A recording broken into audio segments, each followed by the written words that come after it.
On a bitterly cold January night in 1997, the streets of Detroit lay blanketed under a crust of old snow and silence. The wind howled through cracked alleyways, and distant sirens occasionally broke the stillness. Down one forgotten back street, the dim headlights of an old beige sedan flickered to a stop beside a rusted dumpster. The driver's hands trembled on the wheel. Her name was Cynthia Langley, a white woman in her early 30s, once full of ambition, now consumed by desperation. Cynthia's breaths came in short, panicked bursts as she turned toward the back seat. There, swaddled in hospital-issued blankets, lay two newborns, twin girls with soft brown skin and full dark hair. They were sleeping peacefully, unaware of the nightmarish fate their mother had planned.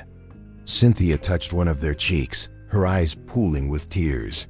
She whispered, "I'm sorry. I didn't ask for this. I can't raise you. They'll never accept you." The girls were the result of a hidden affair, one she had fought to deny even to herself. Their father, Elijah Brown, was a kind, intelligent black man who worked in accounting at the firm where Cynthia had once been an assistant manager. Their connection was quiet, intense, and short-lived. Cynthia had kept the pregnancy secret from both Elijah and her rigid, prejudiced family. When the babies were born with unmistakably black features, panic consumed her. She stepped out of the car, knees weak, and approached the dumpster behind an abandoned grocery store. Every step felt like a betrayal, but she convinced herself it was mercy. "It's better than what they'd face with me," she murmured. She opened the lid, flinched at the smell of decay, and gently laid the girls inside. Atop a broken cardboard box and an old wool coat, a soft cry escaped one of the twins. Cynthia hesitated. Her body shook with sobs. But then she ran. She drove off into the night, never looking back. Hours later, just before dawn, an elderly homeless man named George Simmons shuffled toward the dumpster, searching for something to keep him warm. What he found instead stunned him. Two tiny babies, shivering but alive. He screamed for help, cradled them against his chest, and flagged down a passing truck driver. Within the hour, the babies were safe in the arms of emergency workers, and the story of the dumpster twins hit local headlines. They were placed into foster care and eventually adopted by a retired teacher named Helen Richardson, a widowed woman with a heart larger than her modest East Detroit home. She named the girls Nova and Nia. Helen, who had raised 4 children of her own, poured her love, wisdom, and strength into the girls' upbringing. She read to them every night, sang to them every morning, and reminded them, no matter what. The world said they were miracles. As they grew, Nova and Nia became inseparable, bonded not just by blood, but by the pain and mystery of their origin. Nova, the elder by minutes, was introspective and analytical, drawn to patterns, puzzles, and numbers. Nia was bold, curious, and imaginative, her mind alive with technological ideas. The scars of their beginning were not visible, but they were there, especially when schoolmates whispered or when they overheard adults refer to them as the dumpster girls. But Helen made sure they didn't carry shame. She encouraged them to embrace their past as the foundation of their strength. "You weren't thrown away," she would say. "You were set free, and you found your way to someone who'd never let go." By age 12, Nova was already balancing checkbooks for fun and analyzing the local library's computer systems. Nia built her first website at 13 and entered national coding competitions before she was 15. They devoured books on entrepreneurship, technology, social justice, and finance. While other kids hung out at the mall, they spent weekends sketching business plans and imagining a future far beyond the streets of Detroit. Their first big break came during senior year of high school. Nia developed a mobile app that connected underserved youth with virtual mentors in tech and business fields. Nova managed the financial operations, investor outreach, and branding. The app, called Rise Up, quickly gained attention. Within 6 months, They had secured seed funding from a well-known nonprofit incubator in New York. By 19, they had dropped out of college to focus full-time on building their company. They faced doubters, of course. Young black, female entrepreneurs from a trash can past weren't taken seriously at first, but their brilliance spoke louder than any prejudice. Within 2 years, Rise Up became a nationwide platform, reaching over 500,000 students and creating measurable improvements. In academic performance and youth engagement, the twins became media darlings, but not because they courted fame. Their quiet confidence, resilience, and refusal to be defined by their origin captivated millions. Interviews, awards, and features in magazines followed, but they never forgot their mission: to empower those abandoned, overlooked, and underestimated. At 24, they launched Novania Tech, a revolutionary AI firm focused on ethical machine learning for small businesses in underserved areas. Their software helped streamline supply chains, predict growth, and reduce waste tools that had been previously exclusive to major corporations. With this innovation, thousands of family-owned shops, corner stores, and Black-owned businesses found new life. Within 5 years, their company was valued at over $2.7 billion. The Dumpster Twins were now billionaires. But behind the scenes, something else stirred an ache they couldn't ignore. Who was their mother? Why had she left them? And where was she now? That question was unexpectedly answered on a cold Thursday morning. Nova received a handwritten letter forwarded through the company's main office in Detroit. The penmanship was shaky, the envelope unmarked except for her name. Inside was a single page, stained with tears. "My name is Cynthia Langley. I believe I am your birth mother. I saw you on TV. You have become everything I never dared dream. I have no right to ask this, but I would like to meet you before I die. I'm sorry, I'm sorry, I'm sorry." Nova sat frozen, the paper trembling in her hand. She showed it to Nia, who stared at it in silence for a long while. Then she whispered, "We have to see her. Not for her, for us." They arranged a meeting at a neutral location, an old cafe in downtown Detroit. Cynthia, now in her late 50s, looked nothing like they imagined. Her once stylish red hair had dulled to gray, and her eyes were weary with years of guilt and poverty. She wore a faded coat and clutched her purse as if it held her soul. When she saw them walk in tall, confident, elegant in their tailored coats, she broke down. "I don't deserve this," she said through sobs. "I don't deserve to even look at you." Nova sat across from her. "We're not here to punish you," she said calmly. "We just needed to see who you were, to understand." Cynthia explained everything: her affair, her terror, her family's threats, her own weakness. She said she had followed their success from afar, always too ashamed to reach out until now. "I thought you'd hate me. You should." Nia slid an envelope across the table. "This is a check. It's not for forgiveness. It's for a fresh start. No one should be left behind." Cynthia collapsed into tears. The story of that cafe meeting didn't stay private for long. Within a few weeks, the media caught wind of it. But Nova and Nia refused to give interviews about it. They said this was a personal moment, not a press event. Even still, the world buzzed with disbelief. The girls who had been tossed into a dumpster were now billionaires, giving second chances, even to the woman who left them behind. What many people didn't see was what came next. Cynthia didn't cash the check right away. Instead, she sent a handwritten note back to the twins, thanking them and asking permission to donate most of it anonymously to a women's shelter she had once stayed in during her darkest days. Nova and Nia approved it without hesitation.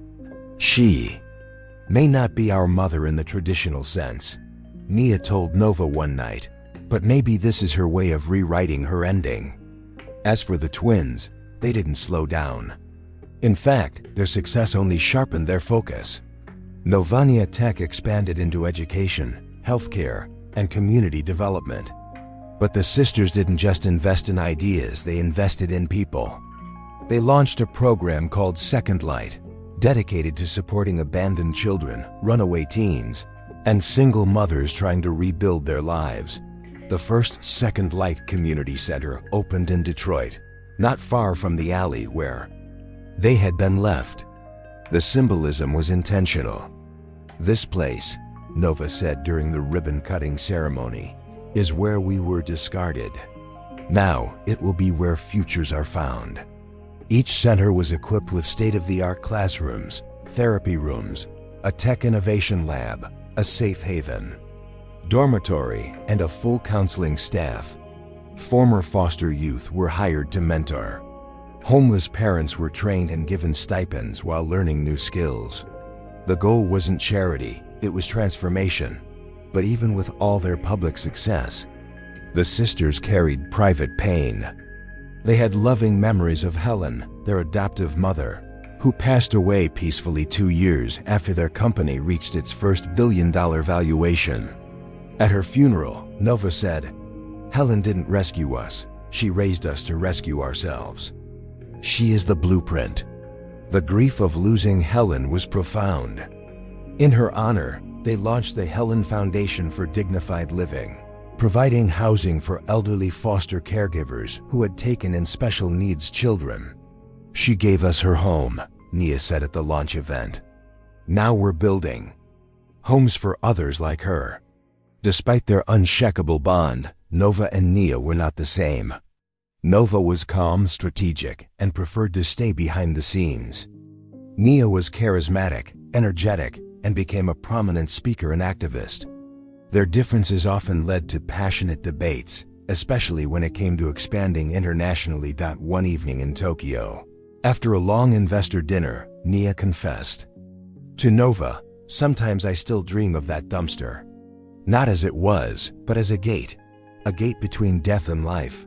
And I wonder, if we had been found an hour later, would we be gone? Just gone." Nova looked at her and said softly, "But we weren't. Someone heard us, and now it's our job to hear others, even when the world won't." It was during this global expansion that something unexpected happened. A young woman from Philadelphia reached out through their foundation site. Her name was Camille, a social worker, and she claimed to have been friends with Cynthia Langley back in the 1990s. Her email read, "I remember when Cynthia disappeared for a few weeks. She came back quiet, skinnier, with bruises on her wrist. I asked what happened. She never told me, but she cried every time a baby cried. I just thought, maybe you should know." This new thread led Nova and Nia to dig deeper. What they discovered was that Cynthia hadn't acted entirely out of hatred or shame. She had been abused by her father, then by a partner. When she gave birth, she had been isolated, manipulated, and financially trapped. The act of abandoning her children, while inexcusable, was also the result of deep trauma and fear. The twins didn't condone what she did, but understanding it shifted. Something inside them. In a rare public appearance, Nova addressed a crowd at an international conference on childhood trauma. Her voice shook at first, but her words landed like thunder. "We weren't left because we were unworthy. We were left because someone else believed she was." Abandonment is a cycle rooted in pain. The question is, will we repeat it or rewrite it? The audience gave a standing ovation. Meanwhile, Cynthia had begun quietly volunteering at a local youth shelter. She never told anyone who her daughters were. She just scrubbed floors, served meals, and helped teenagers apply for jobs. She didn't try to earn forgiveness. She just wanted to do the opposite of what she had once done. Eventually, she and the twins met again, this time without tears. At a rooftop dinner in Detroit overlooking the skyline, Nova raised a toast to broken beginnings and beautiful new chapters. Cynthia smiled, still unsure if she belonged at the table, but Nia reached for her hand. "You can't undo the past, but you can help build the future." From that moment on, Cynthia began to heal, not because she was forgiven, but because she chose to transform. The story of Nova and Nia Richardson began as a tragedy, but by their 30s, it had become something far greater than a personal triumph. Their rise from abandonment to billion-dollar innovation wasn't just remarkable, it was a symbol of what could happen when society refused to give up on its most vulnerable. But the sisters didn't want to be remembered as the girls who made it out. They wanted to be remembered as the women who reached back and pulled others with them. By 2030, the Second Light initiative had expanded into over 100 cities across 5 continents. From Johannesburg to Chicago, from Manila to Marseille, abandoned children, former foster youth, and single parents walked into their centers with nothing but pain and walked out with possibility. One such story was that of Malik Porter, a 15-year-old boy in Atlanta who had been in and out of group homes his entire life. He was angry, withdrawn, and labeled dangerous by school administrators. But after joining a Second Light mentorship group and meeting a coding teacher who saw his potential, Malik began to change. By 18, he had launched his own startup focused on gamified learning for low-income schools.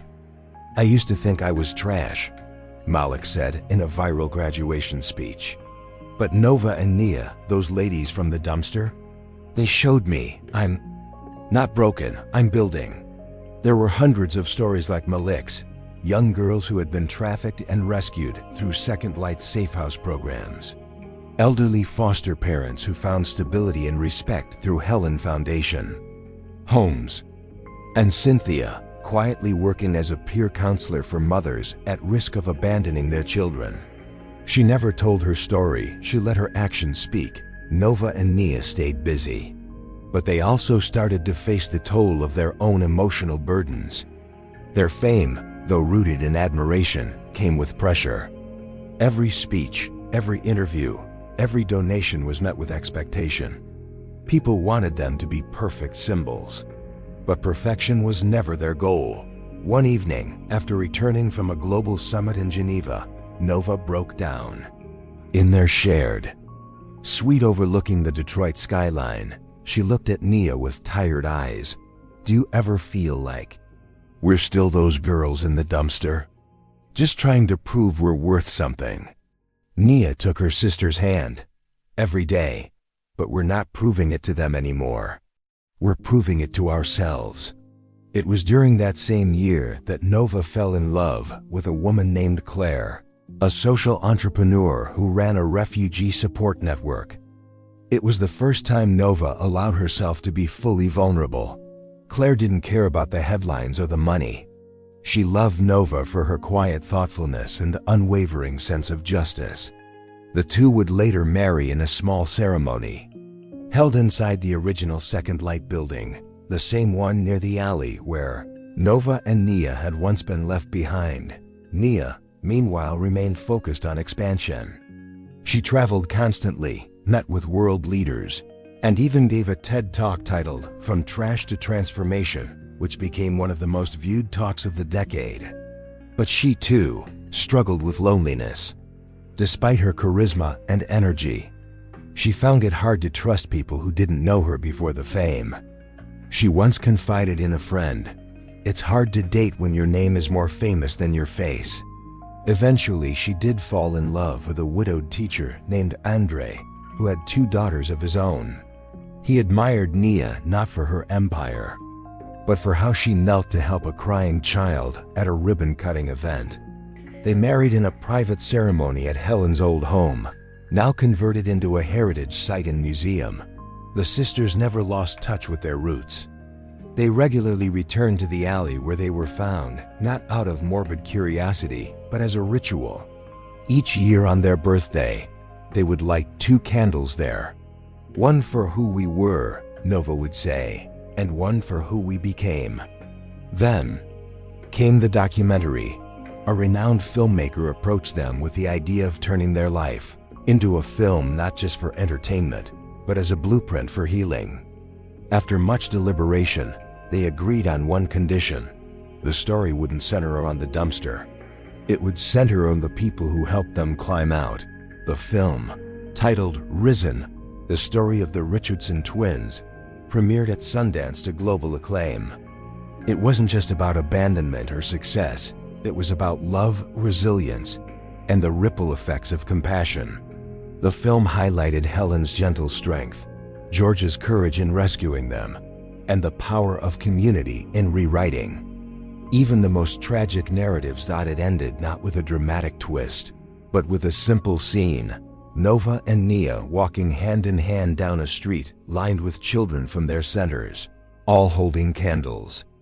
The voiceover whispered, "We were never trash. We were never broken. We were just waiting for the right hands to carry us forward." The documentary won multiple awards, but more importantly, it inspired real change. Donations to foster care initiatives spiked. Second Light received thousands of new volunteers. Abandonment hotlines saw an increase in calls, but also in successful interventions. People were talking not about tragedy, but about how to stop it. As the years passed, Nova and Nia stepped back from the spotlight. They focused on mentoring the next generation, quietly funding movements for justice and innovation. Their names became less about fame and more about faith in human potential.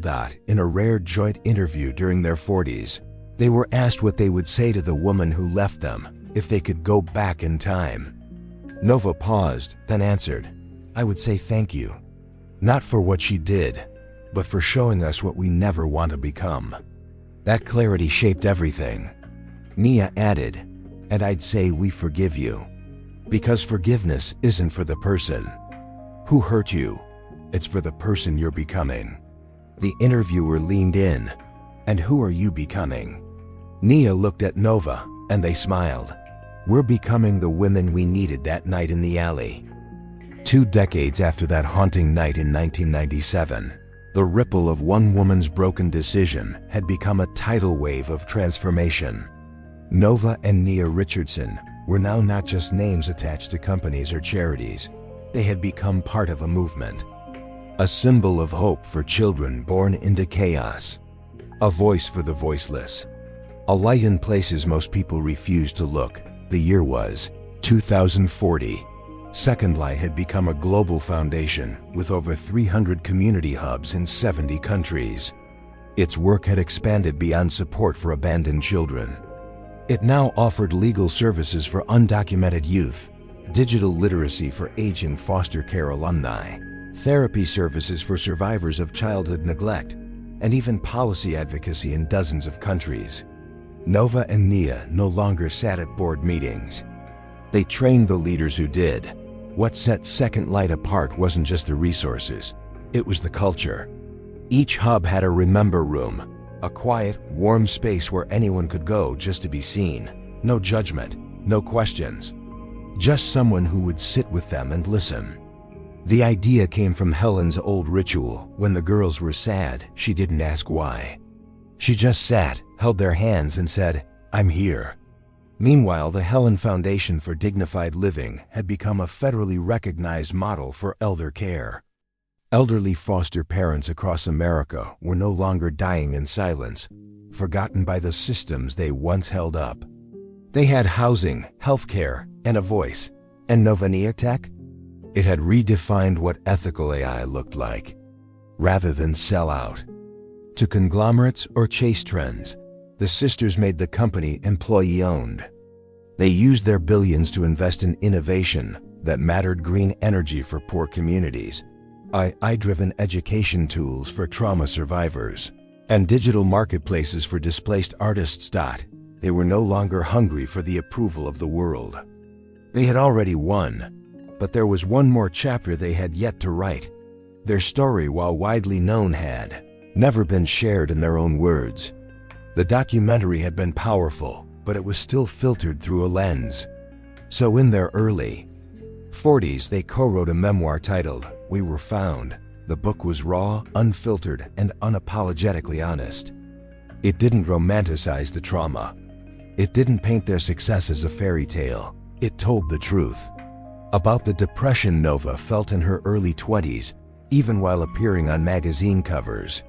About the nights Nia drank alone in hotel rooms, unsure if anything she did would ever fill the ache of rejection. About Cynthia's suicide attempt during the year she went silent, and the quiet grace of her recovery. The book revealed one of the most painful truths of all, that Nova and Nia had often wondered what life would have been like if their mother had kept them. Would they be alive? Would they be safe? Would they still be them? And yet, every time they reached that mental cliff, they reminded themselves of something Helen once said. It's not about where you come from. It's about who walks with you once you begin. We Were Found hit bestseller lists globally. But more than that, it changed how the world talked about abandonment. Suddenly, conversations about foster care, motherhood, childhood trauma, and race weren't hidden in shame, they were front and center. In the years that followed, Nova and Claire adopted 2 children from war-torn regions. Nia and Andre opened a school for teen mothers in Baltimore. Cynthia passed away peacefully at the age of 68, her final years marked by quiet service and peace. Her obituary didn't mention the dumpster. It said only, she was a woman who made the worst mistake of her life, and then spent the rest of it helping others survive theirs. By the time the twins turned 50, they were ready to disappear from the spotlight entirely. Their legacy was secure. Their companies were in the hands of capable leaders. Their foundations were sustainable. They bought a quiet home on a lake in northern Michigan, far from the noise. But every year, they returned to Detroit, not for press, not for cameras. They visited that alley, the one with the rusted dumpster, now turned into a public garden. On the wall behind it, there was a mural, not of the twins, but of a pair of tiny brown hands reaching out of darkness toward 2 larger hands reaching in. The plaque read, "This is where it could have ended." But it didn't, because love listens. And when love listens, lives rise. Nova knelt down every year and placed a single candle, one for her, one for Nia, one for Helen, and one for the world that still had so much healing to do. She didn't cry anymore. She smiled. As the years rolled gently forward, the names Nova and Nia Richardson began to appear less on headlines and more in the footnotes of movements they had inspired. They never sought to be heroes. They never asked to be remembered. But by the time they reached their 60s, the world had already woven them into history. The world had changed. And so had they. In their lakeside home surrounded by pines and silence. They spent their mornings in meditation, their afternoons gardening, and their evenings by the fire reading letters. Thousands of them. Letters sent by children who had once felt invisible. Letters from mothers on the verge of giving up, but who found strength in second light. Letters from teachers, social workers, counselors, and even former abusers who had watched the film, read the book, and changed. One letter stood out among them. "My mother told me I was her mistake. But she also told me about you two. And because of you, I stayed. I stayed alive. I stayed in school. And now I'm helping others stay too."